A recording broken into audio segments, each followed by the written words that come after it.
Good morning, everyone. I'm not going Enter meeting. there we go. Good morning, everyone. This is take two. I'm going to call this meeting to order. Are there any declarations of interest? Oh, roll call first. Thank you. Take three.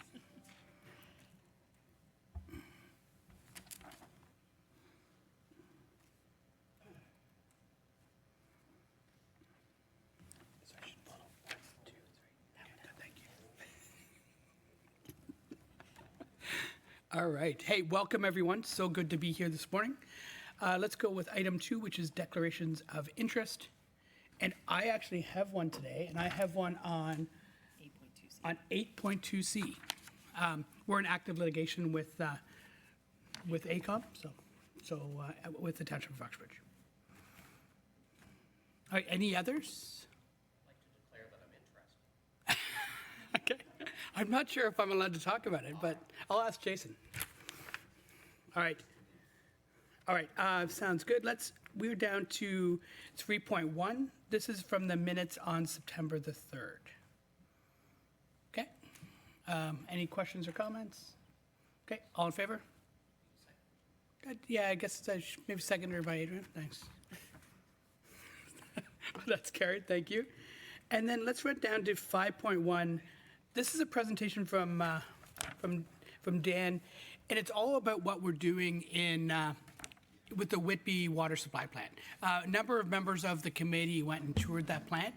Just phenomenal what you guys are up to, and looking forward to seeing it on the screen today. Thanks so much to the entire team.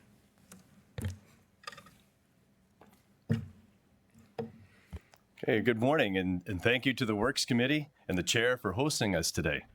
We're here to provide an update on the Whitby Water Supply Plant Expansion Program in the town of Whitby, what work we've done, where we are now, and what to expect in the near future.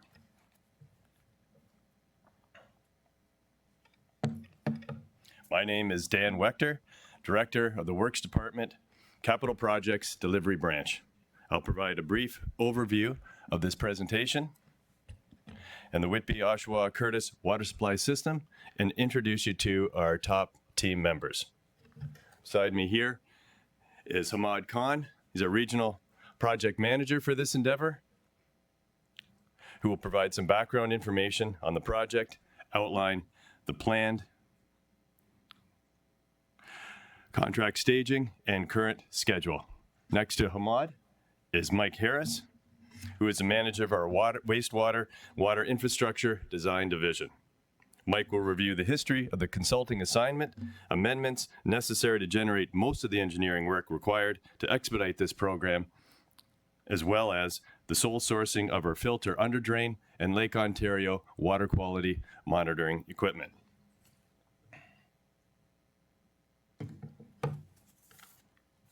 The goals of today's presentation include providing a brief overview of the Whitby Oshawa Curtis water supply system. We'll impress upon you the high priority of this project, how critical this additional water supply capacity is to future development in North Whitby, Oshawa, and the Curtis areas, and to provide an overview of the Whitby Water Supply Plant Expansion Program, an update on our current progress, future contract staging and schedule, including discussion on the reports in front of you today, including reports number 25, W-31, 32, and 33.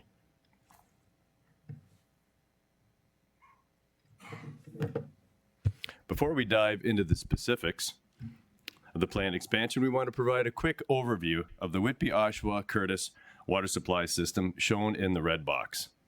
This slide should be a little familiar to you, as we were here recently talking about the shaded area on the left, servicing the Ajax and Pickering areas.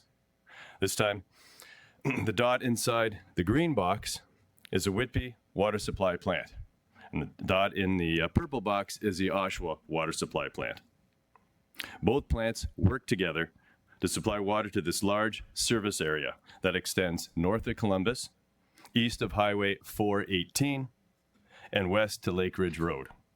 So naturally, we refer to this system as the Whitby Oshawa Curtis water supply system. As you all know, there's a lot of growth planned in North Whitby, Oshawa, and Curtis. And the expansion of the Whitby water supply plant is critical for the development of this area. It is also critical for us to keep this plant operating while the expansion is taking place. For continued uninterrupted water supply throughout South Durham, as the Oshawa water supply plant alone is not enough to support this entire system. It's important to note that the Whitby and Oshawa water supply plants can also feed the Ajax Pickering system through the Hardwood pumping station and 750 millimeter feeder main shown in the middle of the slide. Get our pointer there, just in the center. You can only see this on the screen above.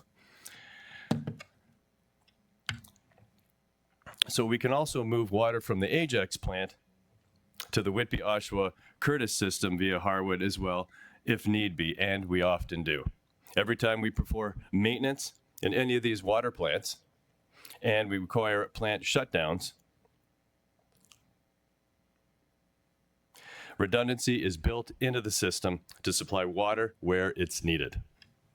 Now I'll pass the podium over to Hamad, the very capable, who will review the project details and staging and schedule.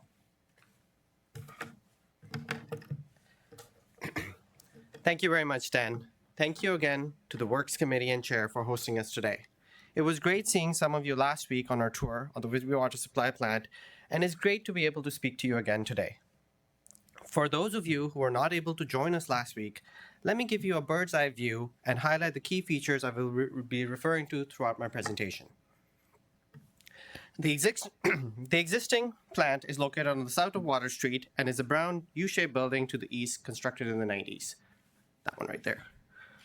The building with the blue roof is the old Whitby Water Supply Plant building built in the 50s, which we call the Facilities Building, where our facilities, operations and maintenance staff currently work out of. The old building with no roof is the original Whitby water pump house, built in the early 1900s, now being used as a beer garden in the summer. The building tucked away back there in the north is the region's sanitary sewage pumping station that takes sewage from this area to Corbett Creek, a water pollution control plant. The property north of Water Street, filled with trees, is the 270 Water Street property. It plays a very important role in the expansion program, which I will explain in a later slide. The orange box roughly represents the property owned by the region and where most of the expansion work is going to take place. Now, before I get into what the Whitby Water Supply Plant expansion program looks like, let me provide you a quick overview of the history of the project. The original municipal class environmental assessment was completed in 2005 and recommended the expansion of the existing plant on the 270 Water Street site I showed you earlier.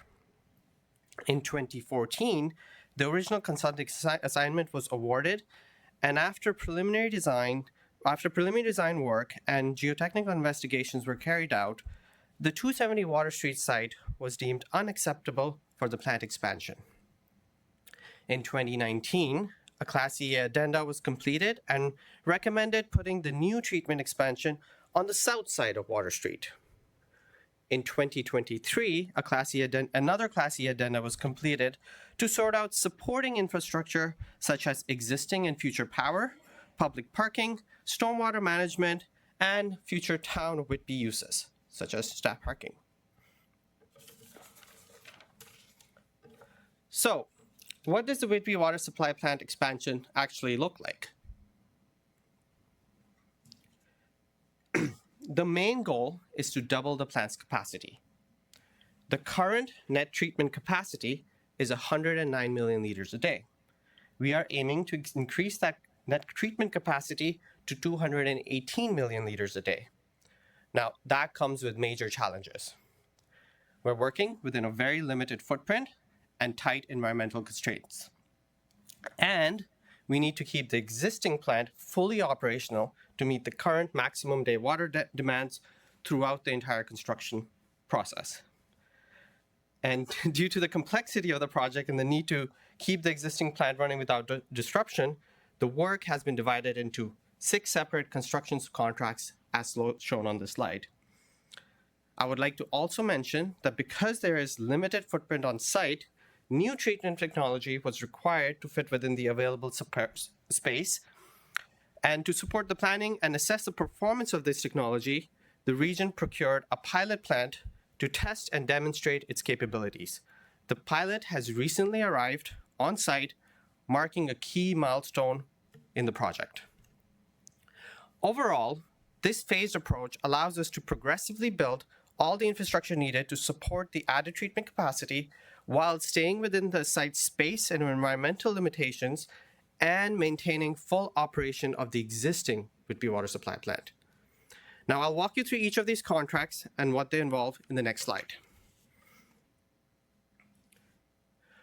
So, let me give you a quick rundown of what the different contracts mean and how we plan on completing them.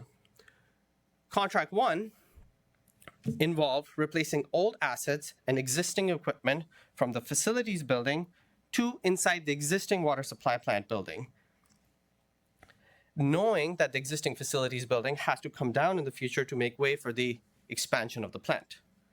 Now, the existing equipment is raw water pumping, which is used to service a raw water user, and with future planning for another user. This contract is just wrapping up. Now, contract 2 includes the necessary upgrades inside the existing water supply plant to keep it operational through the duration of the expansion work and beyond. The upgrades includes the replacement of the filter media, the filter underdrains, the backwash pumps, and the chlorinators, all of which are near the end of their life. Now, contract 3 is broken down into 2 different contracts, 3A and 3B. 3A includes the installation of the Future Energy Production Center on 270 Water Street for both the existing and the future plants. It also includes the installation of a water main, a sanitary sewer, a box culvert to manage stormwater flows, and to create a laydown area for the future construction for the expanded plant. Contract 3B is the demolition of the existing facilities building and the existing transformer yard, which provides power to the existing plant. Contract 4 is the major expansion of the plant. I'm sure you can appreciate the sequence of work that needs to take place before we can start building the new plant. The work is sequenced in multiple contracts to expedite infrastructure construction in critical areas within the space and environmental restrictions we have, while ensuring that the existing water supply plant continues to stay in operation. Now, I did not mention Contract 5 here. Contract 5 includes the improvements on the 270 Water Street site, Water Street itself, along the shoreline, in and around the expanded plant. Contract 5 will be a collaboration between the region and the town, and I'm in detailed discussion with the town staff on a regular basis to work out the details of that contract. Now, this slide provides a snapshot in time of where we are and where we're going. As I noted earlier, the original Class EA was in 2005, EA Addendum number 1 was in 2019, and EA Addendum number 2 was in 2023. We're just finishing up Contract 1, which was tendered in 22, and we're gearing up to tender Contract 2. Now, I want to mention we are doing some pre-purchases, so I'm gearing to finalize those as well and have them ready before the end of the year and early next year. Now, Contract 2 is in early 2026. Will take approximately 2 years to construct. Contract 3A will follow in 2027 roughly, also requiring approximately 2 years to complete, with 3B right after. We are hoping, if everything goes well and everything works out, to tender the main expansion contract in 2029. Now, the above dates are our best estimates with the information available to us today.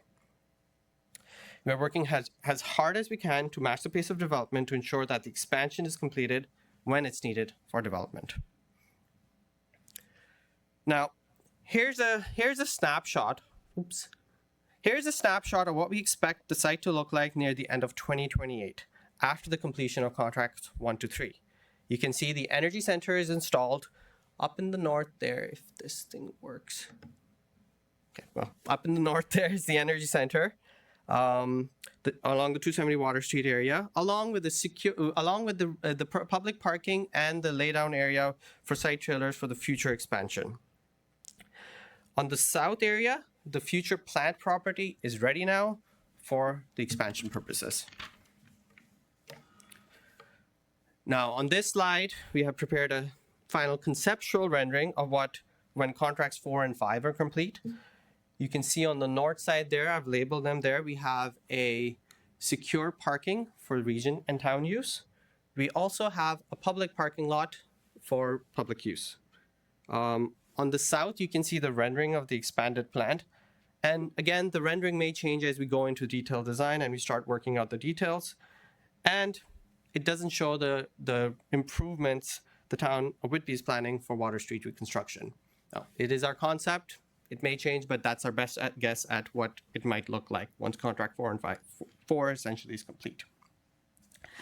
Thank you so much for listening to me. I will pass this on over to Mike, who will review the project consulting assignments, amendments, reports to Works Committee. Thank you.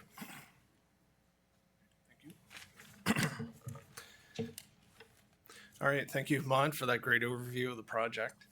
I'm going to talk to you now about the consulting services assignment history for this project with AECOM Canada. In 2014, the region awarded the contract for preliminary detailed design for the water supply plant expansion, as well as construction, administration, and inspection services. That contract value was about $8 million and initially was scoped to complete the design in about 2 years for a construction project that was envisioned to take about 4 years in total to complete on the north side of Water Street at the 270 Water Street property. Initially, only phase 1 of the services were awarded to AECOM. And through the progression of design, as Ahmad talked about, there were some Class EA addendums that were completed that changed the vision of what was required at the site to achieve the end goal of doubling the plant capacity.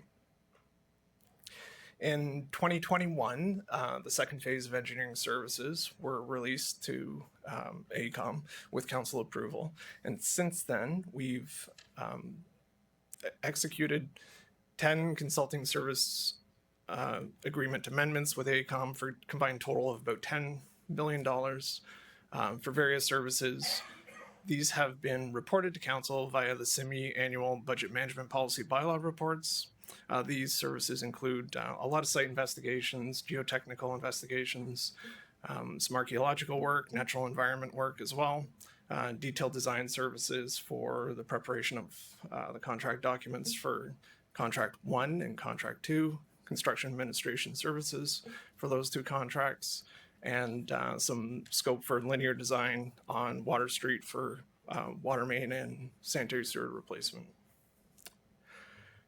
So since the last of those 3 reports was issued, we've executed 3 additional consulting services agreements, amendments with AECOM for a combined value of about $9.2 million. The largest portion of that is for the detailed design and construction administration services for contracts 3A and 3B, and there's some additional fees included with those amendments as well for additional work for contract 1 as well as contract 2.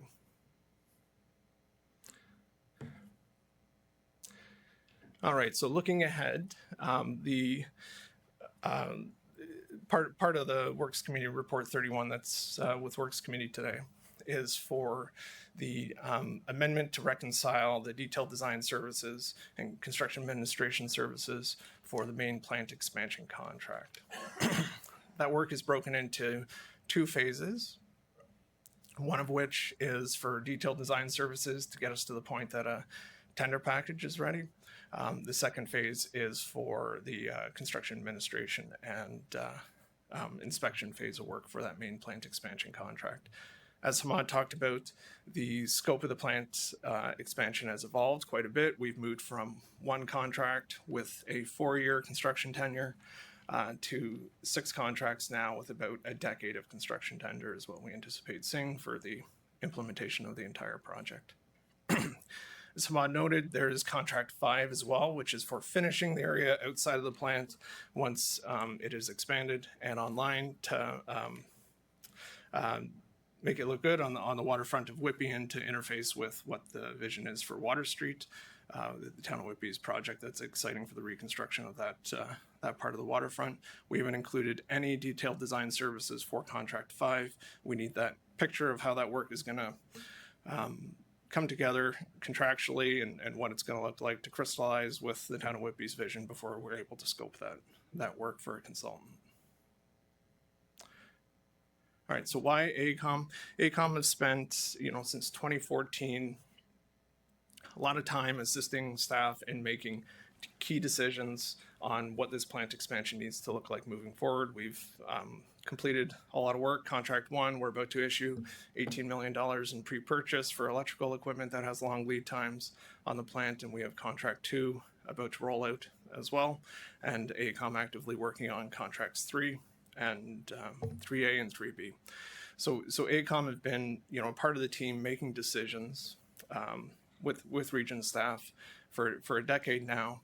If we were not to proceed with AECOM for this work, we could potentially lose continuity of accountability and design knowledge with a different consultant. That's really important to ensure that what we're implementing moving forward is carried forward in detailed design. As Hamad mentioned, we have a unique technology configuration of the Whitby Water Supply Plant to achieve the capacity we want within the limited footprint that we have, and implementing that is going to rely heavily on past decisions and project knowledge. If we were to look to publicly bid this phase of services again, we would need to spend time to write a relatively large RFP. We would need to advertise that for bidders, and it's a large package, so that would have some tenure itself, evaluate that work, award the work, and if we ended up with a new design consultant, we would lose staff time and schedule, investing time in bringing the new consultants team up to speed on the project, and in doing so, we may lose some continuity of knowledge and services that AECOM has because of their past work on the project. All right, so we'll speak briefly here about the 2 additional Works Committee reports for sole sourcing infrastructure that we are going to embed within the public tender for Contract 2. The first of which is sole sourcing the supply and delivery of equipment for a company named MTE Instruments. They're based out of Quebec. This company provides the cabling infrastructure, so on and so forth, required for the region to install Lake Ontario water quality monitoring system at the Whitby Water Supply Plant. Now, following the 2006 Clean Water Act, the Region of Peel, City of Toronto, and Region of Durham, in addition to the conservation authorities in those areas, developed a source water protection initiative to create a 3D monitoring tool of Lake Ontario to keep track of the water quality that so many people rely on for drinking. MTE Instruments have installed the equipment at the City of Toronto's 2 plants and are in the process of installing their equipment in the Region of Peel's 2 plants. With the Region of Peel, they did sole source MTE Instruments as well. And MTE did do that work for the City of Toronto. So we're looking to follow suit with the other 2 water production owners, plant owners, to ensure that we install all the same equipment so that the interfacing of that equipment and how the data is collected is consistent, and the model serves its purpose. The total value of that work is estimated to be about $2.2 million worth of what Contract 2 is. The total all-in cost for Contract 2 are expected to be around $50 million. Now, the second sole source component in Report 33 is by a company, AWI, which is an international company headquartered in Calgary. They supply an engineered stainless steel filter underdrain system called the Phoenix Underdrain System, which is the technically best alternative available on the Canadian market right now. This piece of equipment is critical in the production of water at the water supply plant and allows operators to maximize how much water they're able to produce, and also minimize the downtime when the filters are being backwashed. Being able to sole source this equipment as part of the tender documents allows the design to be tightened up to ensure that how it's specified in the contract documents to interact with the existing plant is important for providing a good quality tender package that we expect to release next year. For what it's worth, we have installed this system in the filters at the Newcastle water supply plant, which is almost near complete construction. We're currently installing these in 6 filters, I believe, at the Oshawa water supply plant. We plan to install these at the Bowmanville water supply plant in the near future as well, and we do expect that this product will be the preferred product for the Ajax water supply plant in the future as well. The total value of this work as part of contract 2 is estimated to be about $2 million. All right, well, thank you for your time today. The 3 of us would welcome any questions that you have on this project. Yeah, first of all, really want to thank the team for putting this presentation together. The different stages and how you went through this point by point really answered a lot of questions and made it really real for us all. So I want to thank you for the attention to detail. Great work, guys. We have, first question is from our vice chair. Go ahead, Tito. Yeah, thank you. Through you, Mr. Chair, to the commissioner and the directors and the team. Before I begin, I just want to wish Councillor Mulcahy a happy birthday. That's something that's a must, because she's a valuable team member and a friend, and I think that it's important to recognize the projects in Whitby. And you talked about the mechanics of the contract, which we get. Really happy to hear that you're heading towards a project that is exciting and one that you're trying to optimize, because there's only a few people that can consult on these things. There's WSB, and then you've got AECOM, and then there's some other smaller ones. But in this particular case, the question through you, Chair, is capacity. Just for the layperson, what does this mean in terms of capacity for the region? Sure, and through the chair, it's a critical project given the development that we see in the near future for Whitby, North Whitby, Oshawa, and Curtis. So it's our most highest priority project right now.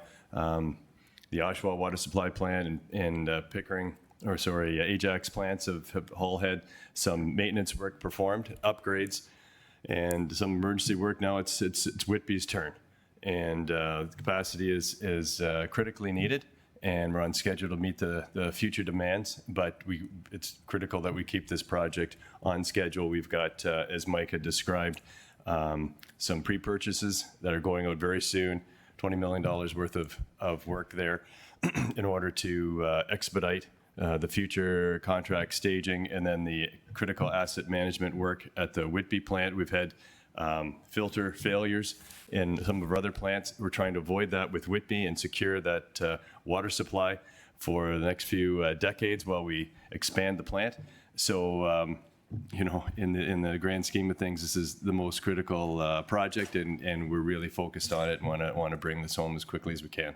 Yeah, I appreciate that. Through you, Chair, again, it's important to recognize we have one of the most sophisticated systems in anywhere. Anyways, I'd have to attest, knowing the folks that work in the plants as well as the instruments that are being used as the ones that you've indicated.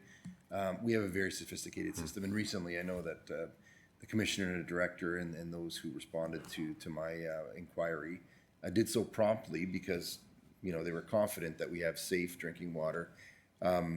This is a big, exciting project for the region. These are, I can't minimize, I don't want to exaggerate either, but the scope of the project is a large one. You talk about the tender process going from 6 to 10 years. Could you help us understand what completion looks like in that 10-year process? Are you looking at phases of it, or is that just the contract letting part? Sure, and through the chair, through our tour and this presentation, we tried to identify the challenges since we had to pivot from the 270 Water Street site. I mean, initially, the original EA, that was ideal. You had potential to purchase a property on the north side of your existing plant, build a parallel plant, while maintaining full access and operation of the existing plant, and then have scheduled shutdowns in order to tie the new plant into the existing and complete the new feeder mains and all of that. It's absolutely ideal and relatively simple compared to where we are now. So once preliminary design started and those preliminary investigations were done, geotechnical, environmental, and discovered that site was unsuitable for purchase, given the liability involved, had to pivot to the existing site as our second best choice, better than many others, but it's far more difficult. So we have to clear the existing site. There's facilities that are currently in operation and other structures that have to be removed.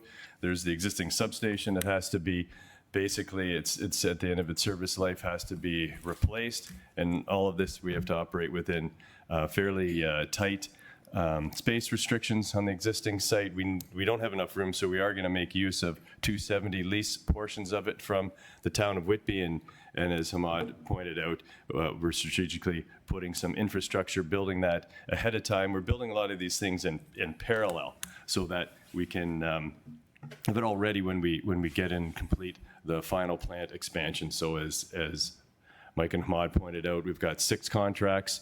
We designed and tendered the first while we were still working on the EA addendums. The first contract has been tendered, awarded, constructed, and commissioned. We're getting into the pre-purchase for the generation equipment. We don't have standby power really at the Whitby plant. We've got some temporary power there now, but pre-purchase that, the substations, and also do the asset management work. So we'll be tendering that in the first quarter of 26. So these things are happening very quickly, and they're being expedited concurrently. So a lot of coordination is required. It's going to be a very active site for the next, I would say, 6-7 years at least.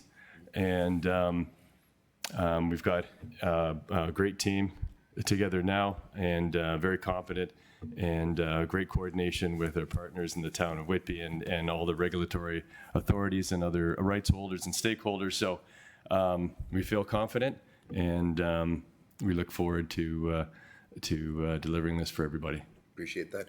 Thank you very much, Mr. Chair. Through you to staff, best of luck on the project. I know that you're prepared to deliver it. We look forward to seeing it operational and providing capacity for the community. Thank you. Okay, next we've got Councilor Mulcahy. Go ahead. And happy birthday. Now, as part of the meeting, Tito's going to sing. So go ahead, Tito. Oh, great. You don't want that. Thank you. Well, I should be a little wiser today, but I'm not so sure about that. Thank you so much for the presentation and for the tour last week. I think between the tour, the reports, and the presentation, I don't have a lot of questions. You've fulfilled a lot of the questions that I may have had. I think I'll stick to what I know, and that's the public realm of this and how we're going to communicate this. So, have we a plan to go? And I know our CAO from Whitby was with us on the tour, and he's very engaged and understands what's happening. But given the length of this project and how public facing it is on the Waterfront Trail, and we're going to be questioned what is happening and why is it taking so long, and why is it so expensive, and all of these things. And I think that to save ourselves that issue down the road, a good strategy would be obviously something we need to look at. Are we going to have a QR code with a link on site so that people going along the trail are like, what's happening here? Well, they can scan it. Will you present to Whitby Council so that our entire council understands what's happening down at our waterfront? And what would the timing be like on all of that? Because right now everything that's being done is inside. But as we start to move to the projects that are very visible, I think that's when the questions will start happening. So that's sort of my whole question. Yeah. Yeah, and through the chair, yes, it seems like a simple question, but it was a really far-reaching question, and an excellent question. part of your question is the reason why we broke this project down into the stages we did, 6 contracts, in order to prudently, logically, responsibly complete this work and work with the local community and maintain access as best we could down on the waterfront. It's a key feature for the town of Whitby and all residents of Durham. So that's a high priority, large concern with us.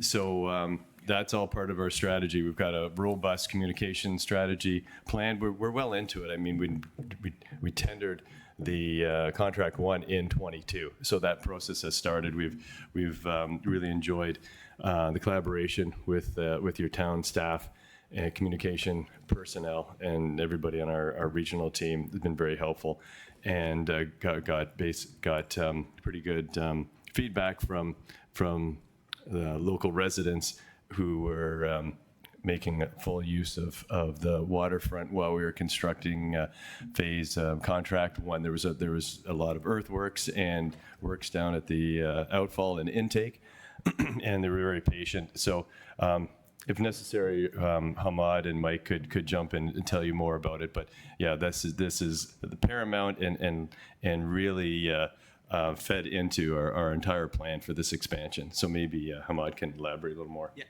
I can. To the chair, happy birthday. Thank you. So, like Dan mentioned, yes, 100%. We are.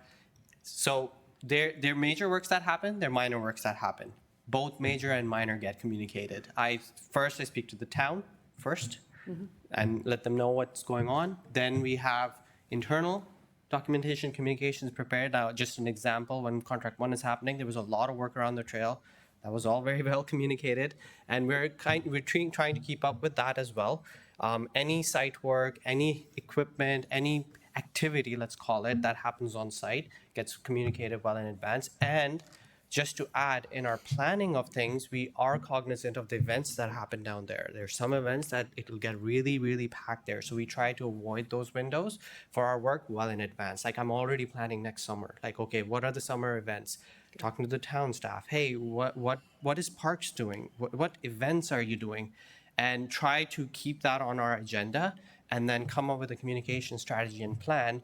Okay, this is how we can avoid it, this is how we can't, and this is how we can communicate it. So that is actively happening. Now, given right now we're contract 2 again, inside stuff. Recently, I'll tell you an example. When the pilot plant came, we had a lot of activity there. We made sure that got communicated. Everybody was there. If there was any trail closures, they were communicated as well. They weren't, thank God, we were good, but we had that plan ready. So on that, we are actively planning, and I'm working with the communications team at the region here. They're very helpful. Recently, we updated our website as well for the project. It's very simple, durham.ca, Whitby Water Supply Plant Project, Whitby WSP project. So we tend to put everything on there, and there is an email there. Anybody who is on our subscriber list gets an email blast about, hey, this is the activity that's happening. Hey, let's be aware. So a valid point, but yes, very important for me too, because whenever anything big is happening, I'm there to let people know this is what we're doing. So I Amazing. hope that helps you It does. Thank you. understand. Do you want to add anything? Yeah, through the chair, I'll just add a couple of things in addition to the great work that Hamad's doing in communicating with town staff. We have attended the 2 PICs with the town of Whitby on the Water Street reconstruction with a table informing the public about what the vision is for the water supply plant. We have been talking recently about getting a new signboard installed at the plant, maybe a little more permanently, right on the backside of the pilot, I think would be a good location near the boardwalk. Is what we're seeing. And I think you mentioned there, would we come to Whitby Council to provide an update? I think this gets a lot more real in 2027 when that 270 Water Street site will be cleared and developed, and there'll be a lot of construction activity happening on Water Street. So I'd suggest maybe strategically before that work was going to start would be a good time to share that information. Perfect. Yeah, thank you. Thank you. Appreciate it.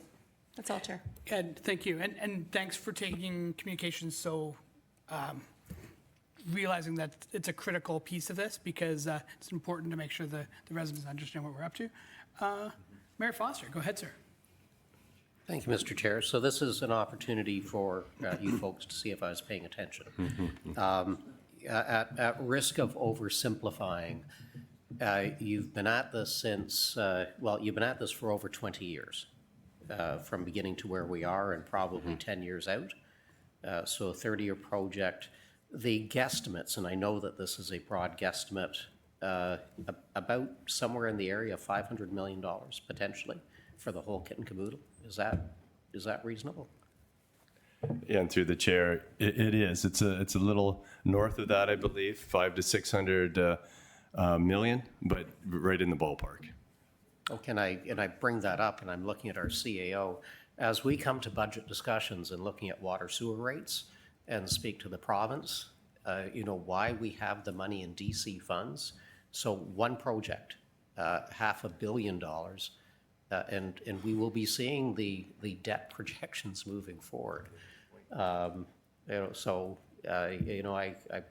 think, and I had mentioned this at the tour, perhaps a one-pager for our local MPPs to understand why we need to build these funds, why development charges are needed, but $500 million, and safe drinking water is sort of kind of important.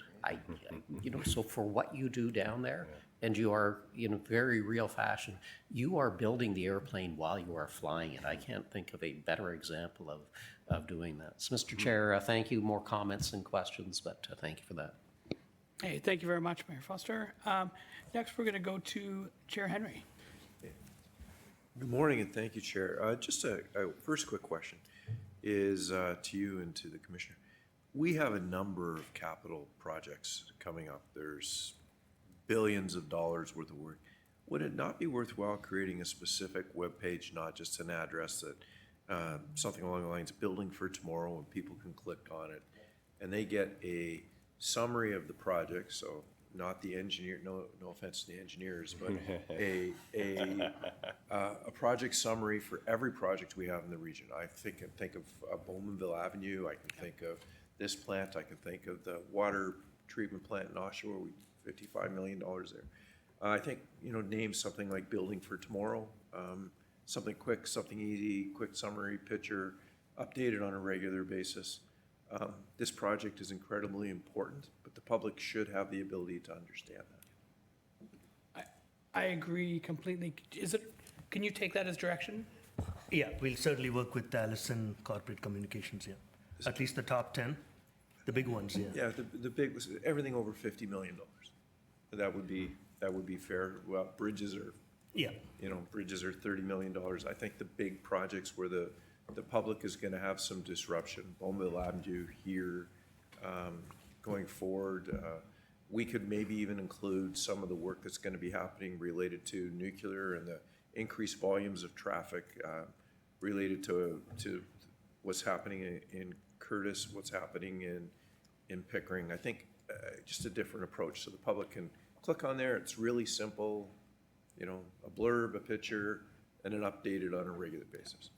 Second question would be through to our team and whoever would like to. We have a lot of talented people that live and work in Durham region, and I would hope that the contractors would be asked, where possible, to use local talent. And that can be included. We have a number of talented people with skill sets that could work here. And the last thing, especially related to the work we're doing in water and wastewater, would it be worthwhile holding a, similar to what Mayor Foster has done related to the nuclear industry, and bringing local companies in to learn about opportunities for bidding and supplying products to all these major projects? Yeah, we can certainly work with purchasing. Like, we do have a business showcase venue, like where they come in, and this would be like, somewhat reciprocity, right? The opportunities to be advertised. But in these projects, there are only certain companies in Ontario. It might be less than a dozen. Some might not be aware. They should all be aware. Mm-hmm. But I think looking to continue to bring that talent, use local labor, local contractors. It would be it's a lot of public dollars. Yeah. And the expectations is that a lot of that money would be spent locally to support our residents. Yeah, we I know certainly work purchasing doesn't allow us to do it quite the way you think you could do it, but Sure.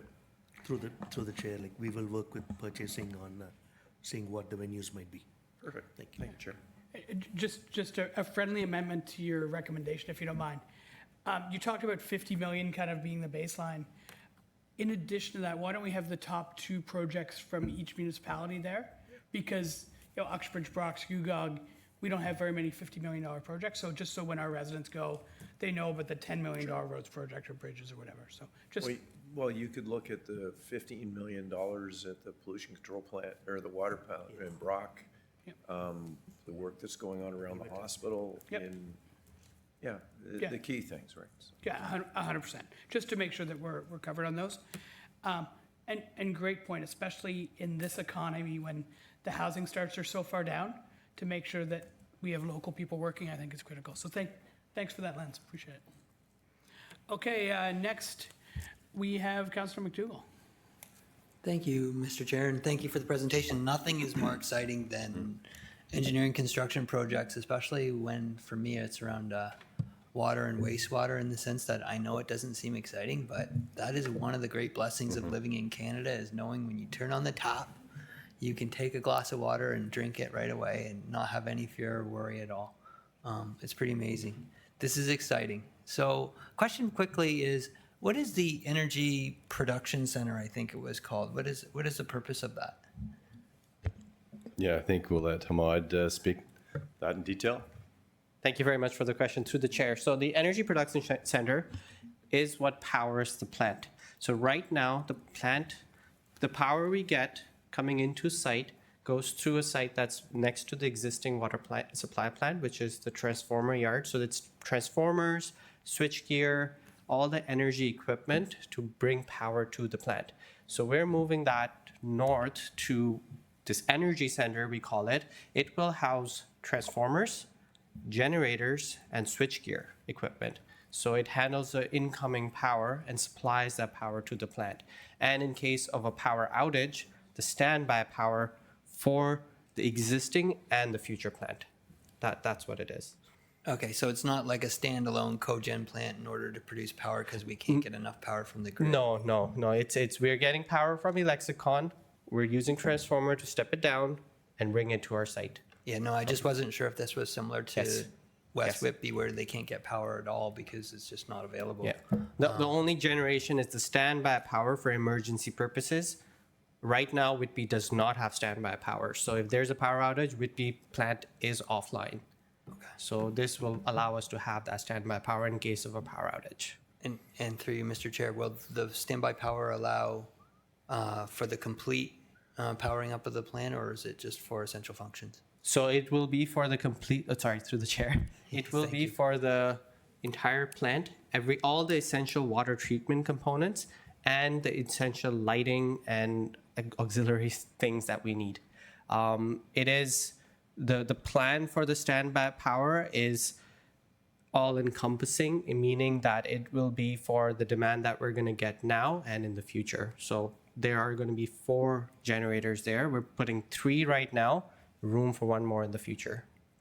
Okay, very good. And then one follow-up question I have through you, Mr. Chair, is I think I heard, so there's some long lead time items that you need to purchase in order to be able to meet the schedule. If you don't buy them now, you won't have them in time for when you actually need them.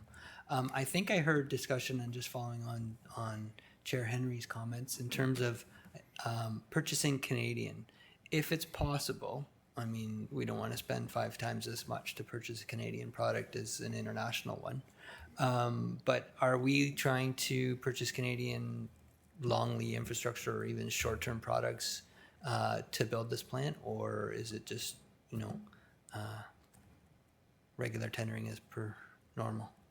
So, to the chair, I can answer the question the best of my ability. Yeah. So we are looking at what local options, Canadian options we have, and what we don't have. I am in active talks with purchasing to determine, okay, what makes sense for us at this scale, because generators, I tell you, transformers, I tell you, there's not a lot of companies that make the size we need.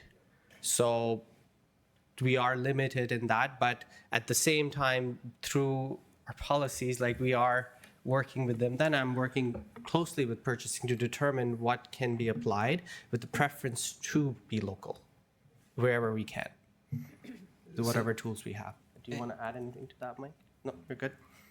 And through you, Mr. Chair, I think the follow-up question, and I'm not sure I'm looking at Mr. Hunt or the CAO, do we have policies that would restrict how we can preference Canadian products in our tendering processes, or are we legislatively bound in some way?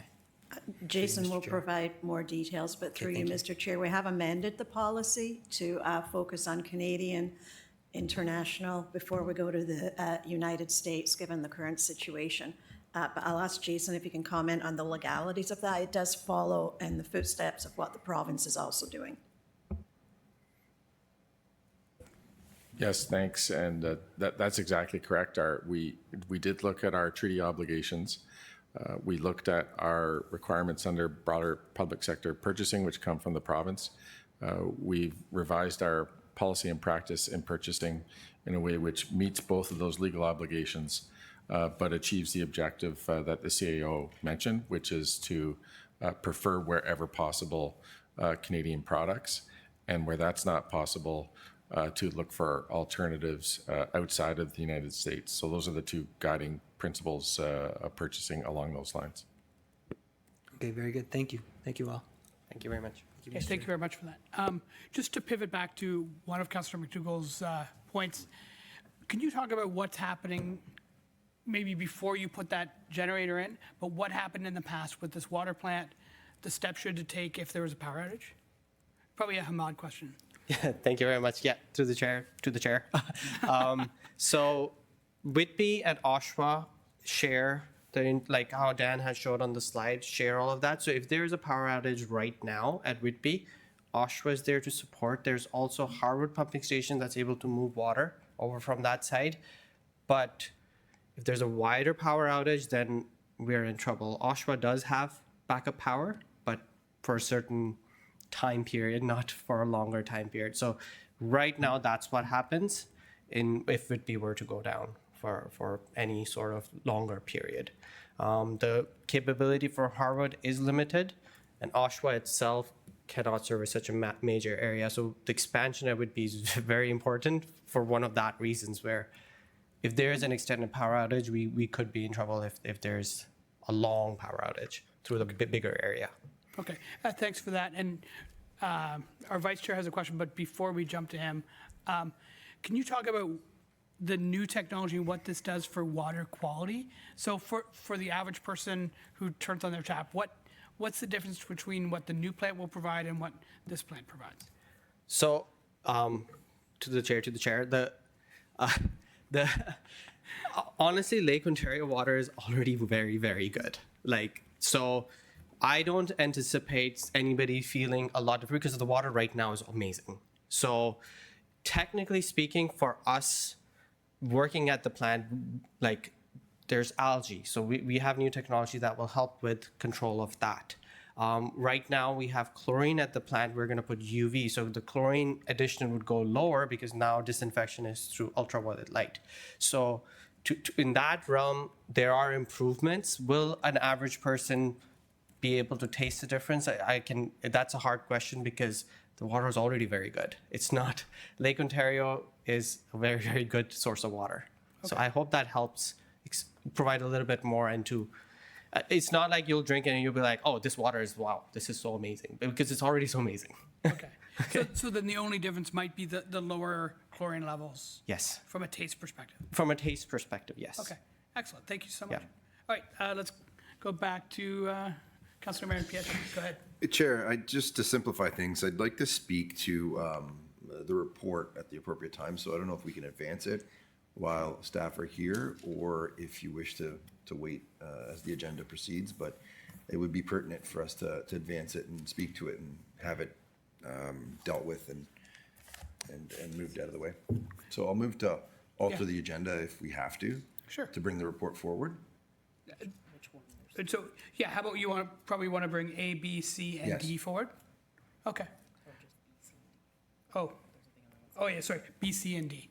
Okay, Chair Henry, will you second that? Okay. So then all in favor? That's carried. Go ahead. Thanks, Chair.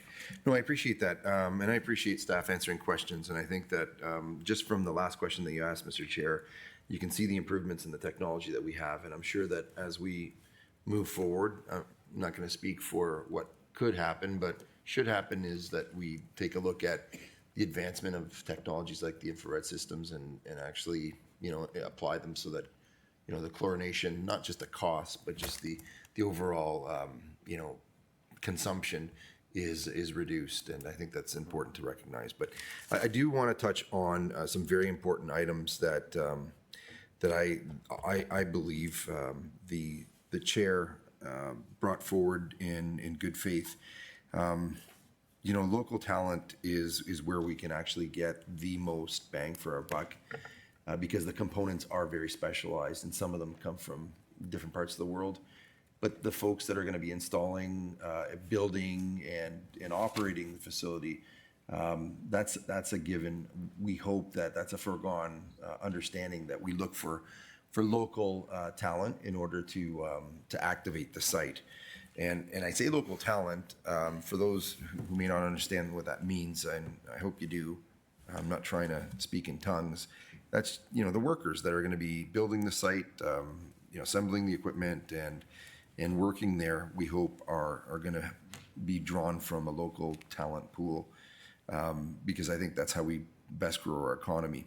I think the notation about DCs needs to be expanded just in the context of what the chair indicated. To have these projects, speaking my language, showcased on our website and throughout the region. I'm a big believer in signs.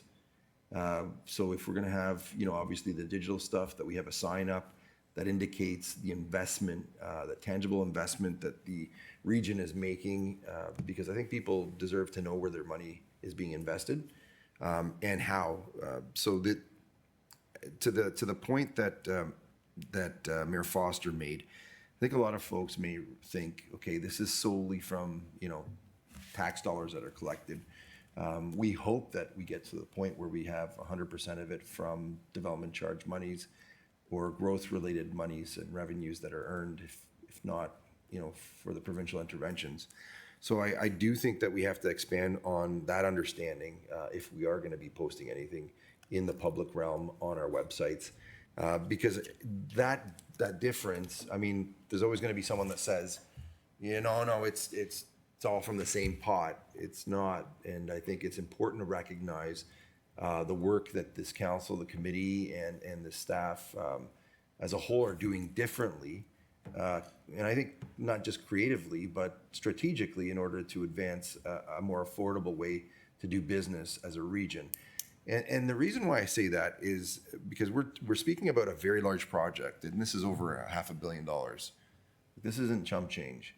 And I think it's important for folks to understand the mechanics of not just the function and the capacity, but also how things are activated and the finances that it requires and the investment node that we're going to be counted on. Because when I asked the question about capacity, it was to help us understand that this isn't just because we want something shiny and new. This is growth related, and in large part for areas that we have a lot of pressure activating because of the housing needs.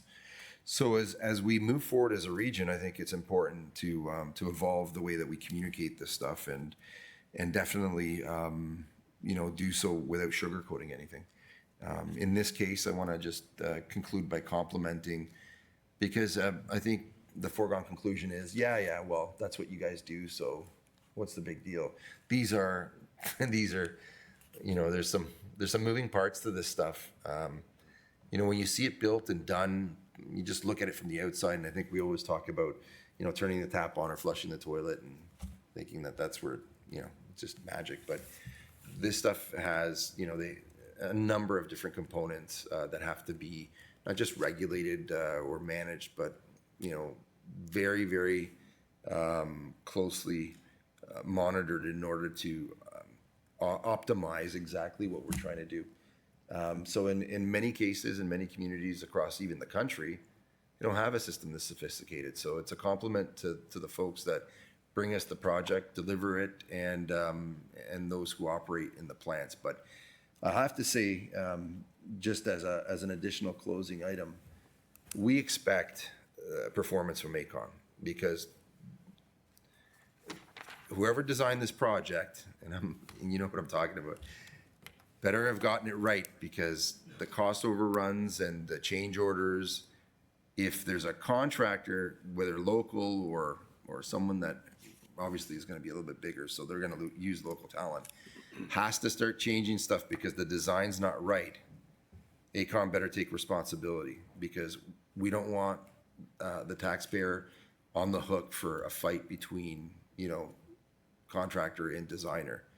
And that's something that I want to make clear, because it's important that $500 million be enough to be able to deliver the project in a way that we don't have those battles. So through you, Mr. Chair, construction's not perfect, but we are definitely ahead of the curve when it comes to delivering projects in the region of Durham, and that's a compliment to the Works Department and the chair and our staff. So thank you. Thank you very much. Any comments with that, folks? No? Okay. No problem. All right, so let's go with a vote. It will have to be recorded on item. No, we can't, because I have my conflict. Oh, sorry. Yeah. So we're going to pull, and we haven't brought forward A, so let's just go individually, if that's okay, because we're going to do recorded vote on the first one. So let's go 8.2B, recorded vote.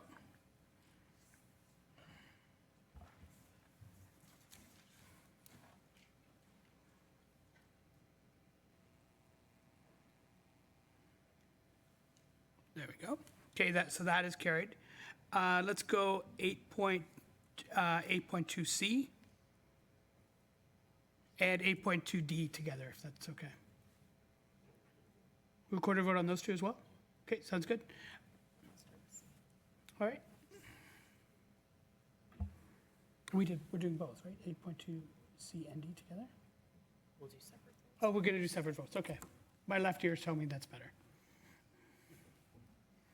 All right, and then on to 8.2D.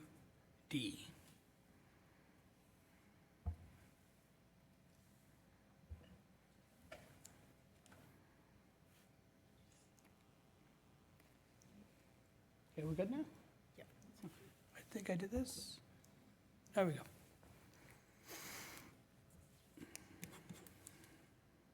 Okay, and that is carried. All right, so I think, is there any other questions for our amazing team at the mic? Okay, thanks so much, guys. Really appreciate it. Yeah, thank you. Appreciate it. And thanks for making it real with the tour as well. That helped. You bet. Helped a ton. Our pleasure. Okay. You're welcome anytime. Okay, thanks. You have to be careful with those invitations. I show up all kinds of places. Thanks, Ahmad. All right, let's step back to 7.1A. And this is correspondence from Minister Todd McCarthy in regards to recyclables. Yeah, go ahead, Tito. Correspondence? Oh, we certainly can. We don't have to. So I'll leave the floor open to any discussion before we make a decision on what we're going to do with it. Yeah. So let's put it on the floor if that's okay. I'm happy to do that. Okay. So moved by Tito, seconded by Adrian. Okay, sounds good. All right. So go ahead. You've got the floor. Oh, you lost the floor. Just a second. Now you got it back. It's pretty self-explanatory. I just wanted to leave the floor open to anyone that wished on the committee or visiting to be able to speak to the correspondence. Okay. So yeah, we'll go to Mayor Foster next. Go ahead. Sir. Great. And thank you, Councillor, for that. So between this other correspondence that we've had, I'm curious as to what And I think the letter speaks to everyone being curious as to what the path forward is for our BIAs. So I don't think that there's a municipality in Durham Region that does not have this problem with small business. These folks are already struggling for a variety of reasons. So Ramesh, do you have a crystal ball? Do you have a magical solution? Do you have a bit of hope that you can share? Let me jump in first. I think it's up to us, especially the mayors and the councillors who look after those districts. I think this is an opportunity to maybe do this better as well. You know, at the moment, certainly in my downtown on a windy day, because of the way we recycle in Durham, we have garbage all over the place. Maybe we can do this better as we come up with a plan that suits each individual downtown. So, Mr. Chair, on that note, so we've had some discussion at Clarington, but where waste has been managed by the region, and I don't know that we're opposed to doing it better, but suddenly we've got lower tiers and the potential for 8 different models moving ahead. So maybe this is part of the discussion. You know, do the lower tiers take ownership of it? And I think our preference is no, given that, quite frankly, municipalities are not supposed to have ownership of this at all at this point in time. You know, are there expectations of the province? And odd for the minister, and good on him for writing this letter. You know, a letter critical of the outcome of their own initiative you never see. So again, good on the minister. But you know, to that, what is the path forward? And we've got there is not a whole lot of time to figure this out. Of course, jump in. Yeah. Obviously, I think council has taken a position through a report we did last year, and we were just waiting to do all the communications to the impacted businesses. There's about 2,800 in Durham Region, and we had paused those communications in the hope that there may be an opportunity to collaborate with CMO, and obviously with the letter now, until there's any alternate direction, like, you know, Andrew, I know, has all the communications ready, and if you want to add anything more, Andrew? Yeah, certainly. So you will see a CIP on this in the next couple of weeks. We did want to move this forward, given how little time there is before the end of the year. And yes, we are looking at how we're going to reach out to the local businesses. Obviously, with the Canada Post strike right now, it's a bit of a challenge as well. So maybe in the form of door hangers or something like that. But you will also see a CIP just reiterating that this was settled with the previous report in terms of the region ceasing to service these businesses. So perhaps I've forgotten, perhaps I am misunderstanding the gist of this, but it seems to me in a very short period of time, these small businesses that have been recycling through the residential pickup are going to find themselves with no options. Have I got that right, or am I missing something? No, unfortunately, you are correct. When this we were looking at doing these notifications earlier in the summer, this potential change in direction happened in early June, so we didn't want to muddy the waters too much. So we wanted to see where this was going. We were optimistic that it would move forward. So it doesn't leave a lot of time. However, I will note that the region will continue to service the businesses in terms of their waste and green bin collection. So it's only the blue box recycling component that will be affected at this time. So I don't want to flog a dead horse. You know, so information is coming to council, but do we have any path forward that the 2,800 small businesses don't find themselves? You know, I can see some of these business owners trying to take, the small guys are going to take it home. Well, fine, good. Larger ones, not so much. But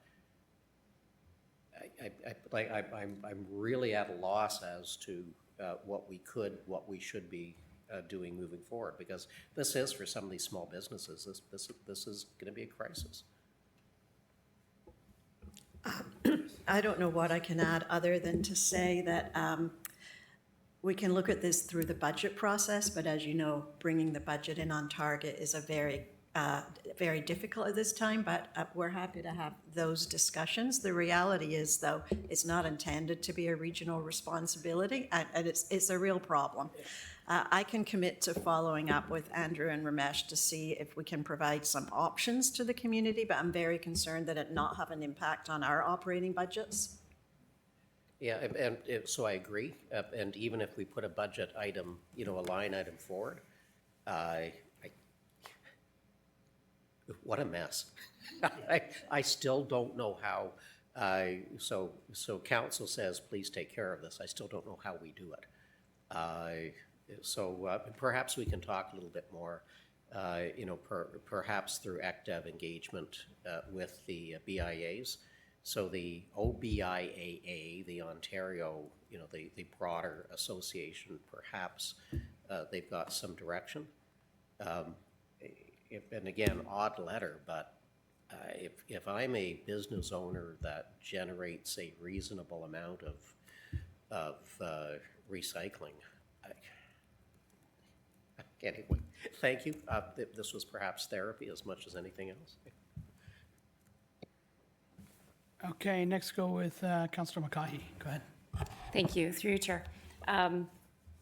Is there not some sort of political way we can endorse what Minister McCarthy is suggesting should happen? We're not going to be the only region or municipality that's going through this, so I would think that we could, bring this forward to AMO as a collective group and see what can happen that way. Am I correct in thinking that? I don't know. Through you, Mr. Chair, I can confirm that all of those activities have taken place over the last year with AMO, with Marco. There's been letters to the province. Happy to give it another try, but my read of the letter was that it's a done deal.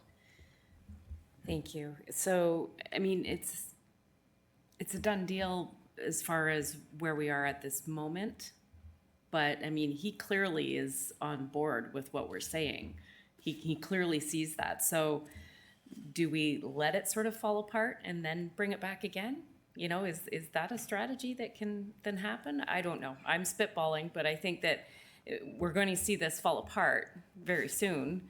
It's another one of the unintended consequences. Like at the last AMO meeting I was at, the rural municipalities are struggling with beer store returns because the beer stores are all closing.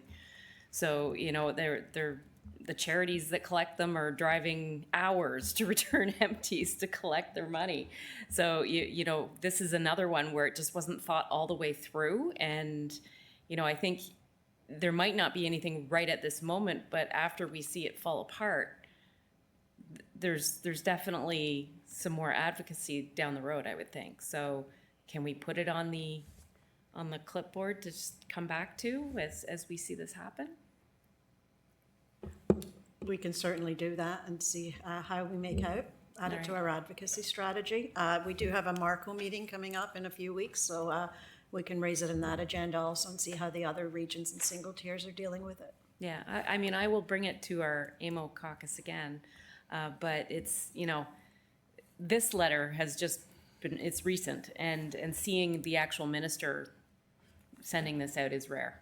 So I think we need to take advantage of that as this unfolds. So thank you. Go ahead, Chair Henry. So correct me if I'm wrong, turning back the clock, this was a provincial idea to put the blue bin recycling back onto the producers. I know that I sat on the task board at AMO for a couple of years where we talked about how we were going to manage all of this.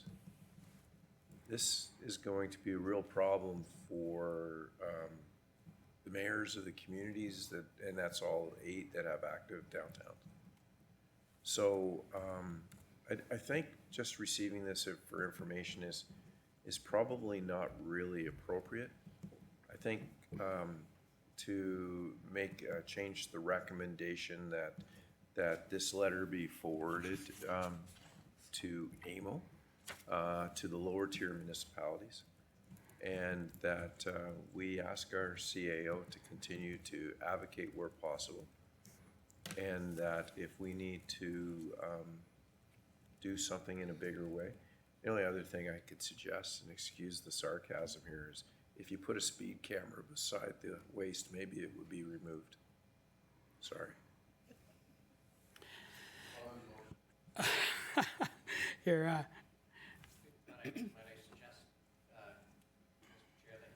The OBIAA. okay. And I'm thinking a different approach on this, because I don't think we have time for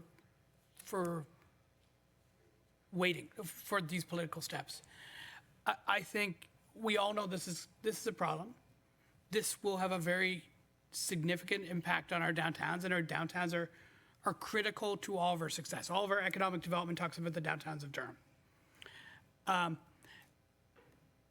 I think the way that we were recycling in some of these downtowns in the past was also a problem, because stuff blew everywhere and our downtowns looked really bad. Twice a week in downtown Oxbridge, there's, people put it out 24 hours in advance. Like, we need to make this look a little bit cleaner. I think as leaders, we need to come up with a solution that works for our own BIAs, that will be more efficient than them taking all their own stuff to the dump or putting all their recyclables in their waste stream, because they're going to do that. And you just think of the thousands and thousands of cardboard boxes, which there's a market for, that they're going to go right into our incinerator, which will put it over capacity. So if we don't come up with a solution, it'll all go in the waste stream, and that's not going to work for us either. So I think we need to get a smaller group with Andrew, talk about ways that we can do this, whether it's bins in our downtowns or something else, but actually come up with a solution that works for us, and then shop it up on who's going to pay for it. Shop it up the line. So let's try and come up with a solution, and maybe it's the mayors, or maybe it's members of our works committee meeting, some members of our works committee meeting off hours with Andrew to try and figure out how we're going to deal with this. But to just send letters, I think, is a mistake. That's my opinion. We'll go to Councillor McDougall. Thank you, Mr. Chair. And I know our BIA has already had issues with waste collection, not specifically with the region, but just because our downtown is too busy. So we end up requiring waste collection on the weekends when they can't wait until the Tuesday because our bins are just overflowing and we can't put out enough of them. So this to me does not seem like a dissimilar problem, but I mean, I'm just thinking in terms of, my education is that my understanding is that the best recycling programs are actually post-consumer. So you put everything out all together and then it gets separated later. Now I understand that perhaps that might be expensive, but still, I mean, we have not only the BIAs to consider, but I think we have multi-residential as well, which I don't believe participates in our recycling program, which then would feed all into our energy from waste plant. And it's great that we get energy from it, but perhaps if there's better usage for that material, then maybe this can be looked at. But to me, and so maybe someone can answer me if I'm wrong, but the intention of this is to shift the cost to the producers. And I'm not sure if the intention of this is the producer is the last one to touch it, i.e. my kid picked up the pop can that was on the ground already, so now it becomes their waste because they picked it up.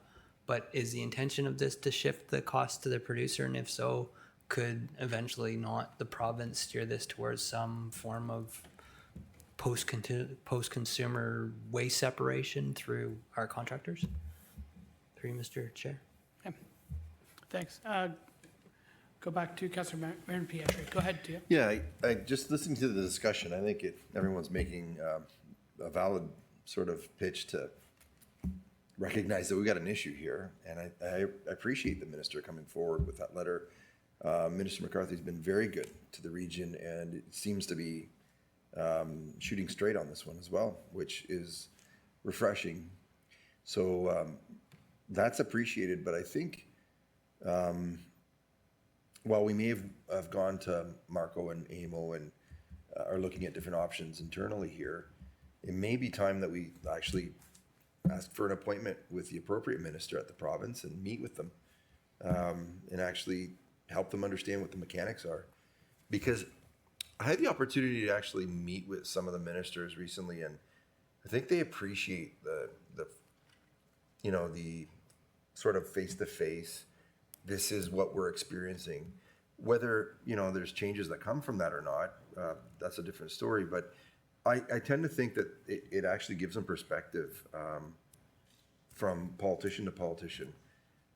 Because sometimes from staff to staff, it doesn't really percolate to the politician.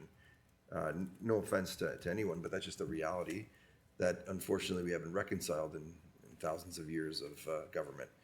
But in this case, I think, a good conversation with whomever it is that's responsible may help staff at this level and staff at that level reconcile what, I think I saw the director nodding his head. It is going to be a mess very soon. And it's one that we are going to be faced with here. It's not going to be like, you can say whatever you want about the province or the federal government, but people look at us, frontline, fix my stuff. And in this case, we don't have the ability to do it anymore. So I think we need to talk to them before we're faced with, the kind of rhetoric that we're going to be, and it's just human nature. People want stuff fixed and they're going to come to us. So just putting it out there, maybe a direct face-to-face with the minister would be good. Mayor Foster. Yeah, so I think part of the problem is the guy responsible for it understands it and says, well, I'm not going to use the acronym I was going to use. You're up the creek on this. I wonder, and the discussion came forward, if we should, perhaps, and whether it's the mayor's staff, bring the BIAs together. Again, I've got to believe that because the folks that are impacted, what is going to be the most effective way. So the reality is, if we're going to deal with this, whether it's the region, whether it's municipality, we're going to be trying to help these businesses, and guess how that's going to be funded on the back of the taxpayers. At least under the old system, we got some money for the blue box. So this has completely obviated the reason for doing this, which was, in theory, getting it off of the back of the taxpayers and leaving it with the producers. So guess where this piece is, again, at exactly a time when we need to be supporting our local business. So I'd make a suggestion that perhaps we, bring the, again, I don't know if it's ECDEV to speak to the BIAs, perhaps have a meeting with the BIAs, with us to see who has got an idea, what's the most effective way, even if it's hopefully a stopgap measure. My fear is, and we've seen it so many times, that the local municipalities and the regional municipalities step up for exactly the reasons that Tito are mentioning, is, we're on the front line. So responsibilities of the federal government, we end up stepping up, taking care of it because the feds are not doing their job. Things like this at the province, we end up stepping up, and the problem in stepping up is we provide solutions that our property taxes end up paying for when they shouldn't. So I don't think we have a choice of doing nothing, and I'm very fearful of anything that we can do. So I'm looking at the CEO. Can we arrange that? And Yes, if you leave it with me, I'll bring together waste and economic development to do a bit of organizing and strategy, and then we're happy to bring the BIAs and the mayors and chair together.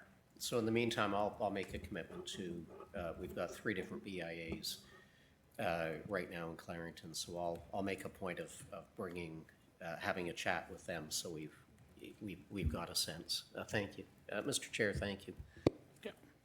Councillor Mann-Pietri. Yeah, just in the case of Oshawa, well, we don't have a BIA. It would be our Economic Development Department. Just in the case of that organization, that would be the lead on that. Thanks. Okay, so from a motion perspective, okay, so right now it's receive. Why don't we, instead of just receive, let's, I'd love to see a friendly saying, for this to staff, all local BIAs, Oshawa, Economic Development,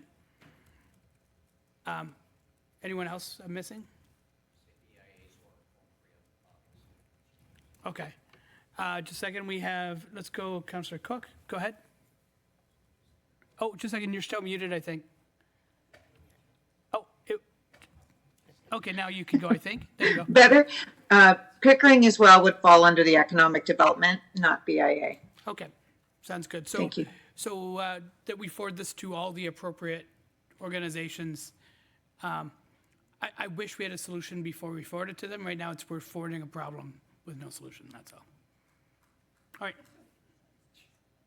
All right. All right. All in favor? That is carried. Thank you very much. Okay, just a second. Where are we again? We're at, okay, thank you very much. We're 8.1A. This is a petition up in Brock in regards to some speed zones. The recommendation is to refer to staff to review. Okay, moved by Mayor Foster, seconded by Councillor Mulcahy. Questions or comments? All in favor? That's carried. Thank you very much. Okay, now we are report 8.2A, and this is in regards to surplus lands in Whitby. Okay, second it. Okay, any questions or comments? All in favor? That's carried. And now I think we are down to other business. Any other business? Go ahead. I think, there you go. Yeah, thanks, Mr. Chair. Apologies, we've got a walk-on, and I'm gonna thank staff for creating this. So we need, I guess we need a vote to accept a late addition to the agenda. So I'll give you a motion to bring forward a motion. Give you a motion to bring forward a motion regarding ASC, automated speed enforcement. Okay, so we have a mover and a seconder to bring it forward. All in favor? Okay, that's carried. It's forward. Go ahead. Okay, so we've got a motion. I don't know if the clerk can display this. So it's moved by myself and seconded by Councillor Mulcahy. You don't want me? Do you want me to read this whole thing, Mr. Chair? I can. I prefer to hear describe your voice for as little time as possible. So let's Well, just yeah, see. I do not like. So essentially, this is it may be a lost cause. This is Durham Region asking the province to reconsider their plans to ban and get rid of ASC, suggesting that there are perhaps alternatives. We could dedicate all of the funds, this cash grab, could be dedicated to road safety. The cash grab, which I think is amusing because it's cash for our residents, it's the taxpayers' money, goes back to, could in some way help with the police budget to do more enforcement. If we need better signage, bigger signage saying that there's a camera, that there are lots of alternatives that, quite frankly, if you know where a stationary camera is, if it's online, if there's a big sign, if the camera's been there for 3 years or 2 years and you still get a ticket or multiple tickets, I scratch my head and wonder whose fault that is. A quick question, Ramesh, I'd asked you, and I don't expect you to know the answer, but if you had to guess the number of cars that go by a speed camera, what percentage of those drivers get a ticket? Would you? And if you say, I don't know, that's fair because it's a pretty discrete. I wouldn't venture to guess. Yeah. Yeah. So I've got to think that it is a very small percentage of the vast majority of people, particularly in the safety zones. Where these are around. I suspect that the vast majority of drivers are obeying the laws and keeping people safe. And for those that don't on a regular basis, I have limited sympathy. And I'll shut up now because, as you pointed out, the less you need to hear my voice, the better your day is. I said that in the most loving possible way. This is how we show love. Exactly. Councillor Mulcahy, go ahead. Thank you. Through you, Chair. This announcement came the morning of our last AMO meeting, so you can imagine what the room was like. It was rather amusing listening to all of the councillors from across the province who were, all saying the same thing virtually, that these work, and they work in school zones where we need them the most. So it's really disappointing to have that tool taken out of our toolbox because, you know, we know it works and the cost is going on the speeder, not on every taxpayer across the region, which is, you know, really, it's fascinating how this has come about. So I'm happy, very happy to support this. I'm frustrated that this is being put in front of us. You know, and when you speak with the police, they will tell you it not only works in the school zone, but there's a ghosting effect and it works beyond that area where the camera sits. And it works for, you know, times when the camera's not even picking up plates, you know, people, it's really, it's just so frustrating because all we've done is advocate for public safety. This is the number one thing that we get called about is safety on our streets. And now we are going to be trying to figure this out in a different way, and this was a key. So if there are municipalities out there that have abused it and put them on every corner and are ticketing people for 1 kilometer over, then they should be fixed. You know, that should be happening, no question. We don't want to frustrate people out on the roads, but we've been using them very responsibly. And, you know, I think that this is something we have to do. So thank you. Go ahead. Yeah, I think it's something that many municipalities are going to speak to the province in support of. Not entirely sure if the province is even supportive of the measure that they've announced. I was quite surprised. But I think this is a case of the City of Toronto ruining it for everyone. So I challenge our colleagues in Toronto to be a little bit more realistic and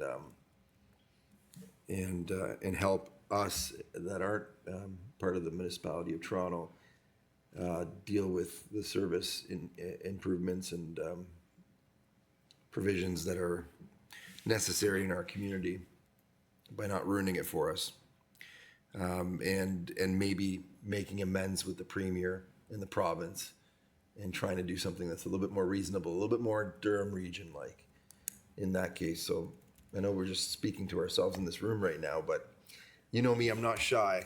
I'm able to convey that to any colleague in the City of Toronto. And having said that, I wish those advocating on behalf of public safety in this respect all the best, but I do believe that it may come down to a negotiation with the party that was indicated previously to help us restore order when it comes to these mechanisms. So to the staff that are currently doing the work on this and that have helped us arrange for the project and advance it in our community, I would agree. It's had a positive effect. I know people don't like getting speeding tickets. I don't. But definitely if you know that there's going to be a chance of you getting something of a fine, and in this case in key zones that have public safety concerns, your attitude changes. And maybe we'll get to the point where we'll have auto industry executives finally, you know, govern some of the satellite, you know, speed sort of regulation through the computer systems that we have in our cars now. But until then, we have to find solutions because we can't put police officers on every single corner. Unfortunately, we don't have the budget for that, even though that's what it would take. So hopefully saner heads will prevail and our friends in Toronto will, you know, kiss and make up. Yep. Thank you very much, Chair Henry. Thank you. Just quickly, a couple things. This issue is the first time that I can remember that you have letters from the school boards, the chiefs of police of Ontario, all the municipalities talking about a tool that was in our toolbox that worked. This is kind of unique because the camera doesn't send a message to your insurance company. It sends an attitude adjustment to the driver. It's really quite simple. It's the car that gets the penalty. I struggle with a cash grab because everything's expensive. So, Mr. Hunt, the total amount of money received from the region was $200,000 last year, and the amount that went to the other municipalities participating in this was $300,000, correct? In round numbers, yes. I would probably say that the $500,000 total would be 25% of a set of lights installed. It might pay for 2 speed bumps, 2 sets of speed bumps. Speed bumps are not a solution for emergency vehicles. Ambulances particular, speed bumps are incredibly hard on fire trucks. Time for police to get to a challenge, having to drive over speed bumps. That I really wish we could sit down and talk about the opportunities to utilize a tool that is proven to work. And I think the message is out there. Yesterday, the Premier said no again, but I think there's still an opportunity to I know I have an upcoming meeting with one of our local MPPs who happens to be a minister, where, I'll bring it up in the conversation. But Councillor Mayor Pietry's right. Just to replace I think we have 20 cameras in Durham Region? 19? 16, yeah. 16. And we were to have a police officer at each of those locations to manage traffic only for the times kids get in and out of school or rush hour, would exceed the $500,000 that we currently get. But the bigger challenge is a police officer writes 1 ticket, it takes 20 minutes, maybe. I don't know, I've never sat there to get a ticket, knock wood. But a camera picks up everybody that's abusing. So maybe if we just set the limit at 5 over, as a warning, that's what happens. I'm not even sure if you were caught and you got a ticket at 5 over. Mr. Hunt, will we make any money on a ticket that was 5 kilometers over the limit, or would it cost us money? Yeah, I think the point, this is, there's no cash at the end of the tunnel of a speed camera program at the end of the day because of compliance, but there's a lot of steps involved in enforcing a ticket. So a $5 ticket that then has to go to court and all the rest by the time you're done that. Yeah, a lot of money's been spent by the region to do that. And then lastly is more of a kind of a rhetorical insurance question, but we're being ordered to remove these. So Mr. Hunt, in order to remove a tool that works on a street and something happens, worst case scenario, we're still going to be the ones that are held liable.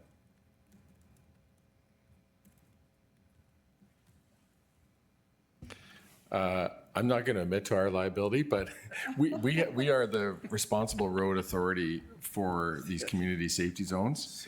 And this is the most effective tool we have that we've ever had in creating safe zones.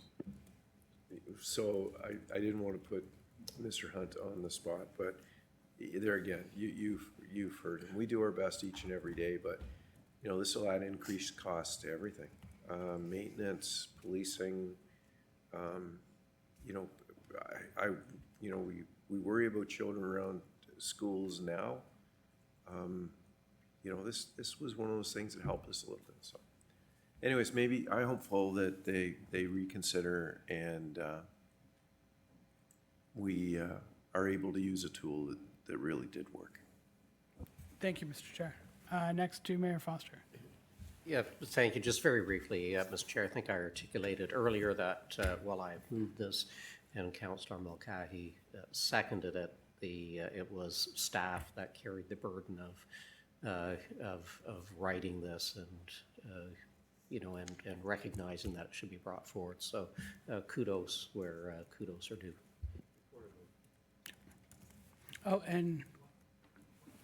Sorry, go ahead, Ian. One more from the peanut gallery. Thank you, Mr. Chair. I'm looking over at Mr. Hunt, and something Chair Henry had stated kind of twigged my mind. Will this not be similar to the removal of the speed cameras, be similar to the proposed or the mandated removal of the cycling lanes in Toronto, where it was challenged because, if I can remember this correctly, it would be removing infrastructure that makes inherently the movement of those people safer. And I'm thinking similarly, removing speed cameras from school zones if it's able to prove that it makes the children's existence safer. Is that not open to legal challenge through you, Mr. Chair, to Mr. Hunt? Yes, and the data on road safety for the speed cameras is much better than the data that was available in the bike lane case.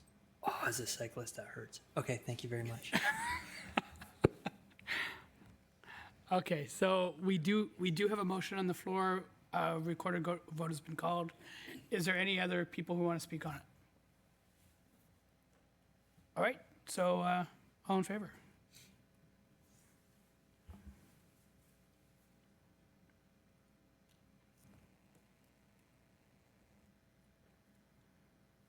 All right, that is carried unanimously. Councillor Marion Pietri, go ahead, sir. Yeah, under other business, we have a high success rate with our works crews when they're performing work. They do a great job. We have control over it, things get done. We're having some challenges in different neighborhoods across the region where work has been done by a contractor of the region sort of doing. And, you know, some of the completion work is lagging.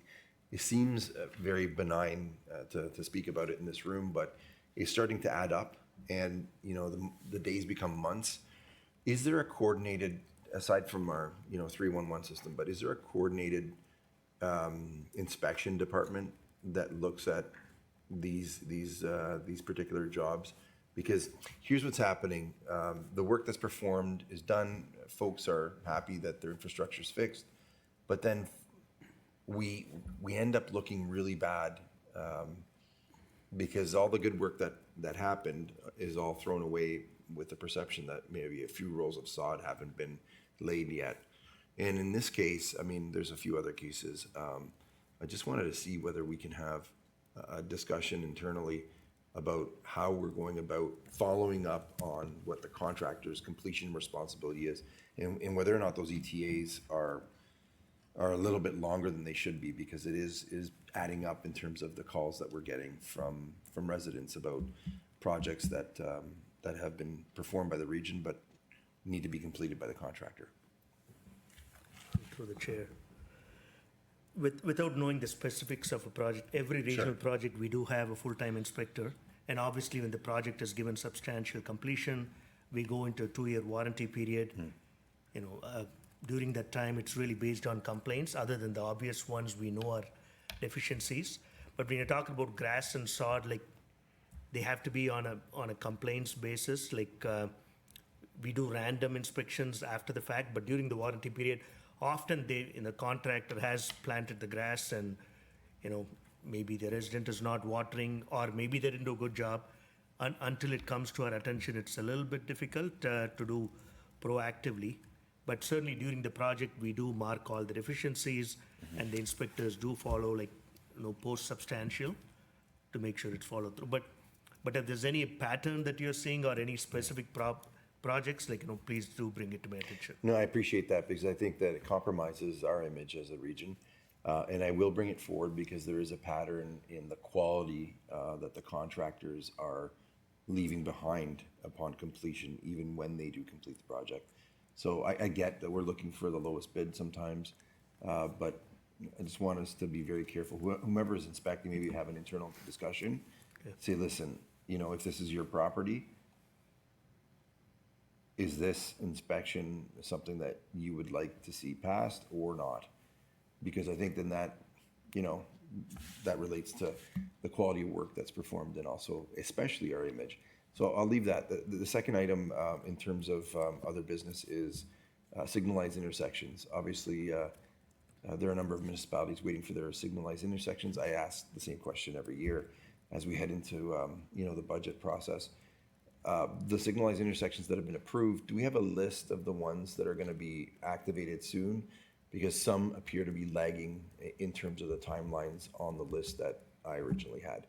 Are we challenged by way of equipment or manpower in that we're not activating the signalized intersections in the scheduled time that we had indicated? Or can we look at that and see if we can align those timelines. Through the chair, we have tendered a signal contract which has a whole bundle of signals, including the ones that, in the ones that we have talked about, Councillor, like, Sure. for example, the one near Costco, which is Yes, Winchester and the food truck. yes. The one at Taunton and near the airport, Patton, yeah. Patton, yeah. They're all part of the tender. There's one in the north, like, there's a list of 8 or 9, which are all, like, we wait, it's all bundled into a single tender, and some of them are going to be commissioned before snow falls, hopefully snow falls late. But I can give you a list of what's in the tender and whatever is in the near-term pipeline. Okay, excellent, thank you. Thank you very much, Mr. Chair. Through you to staff. Thank you, Commissioner. Thank you very much. I don't see any additional hands under other business. We are meeting again November the 5th at 9:30 a.m. And I think a motion to adjourn would be in order. Thank you, Mayor Foster and Councillor Mackay. All in favor? That is carried. Thank you.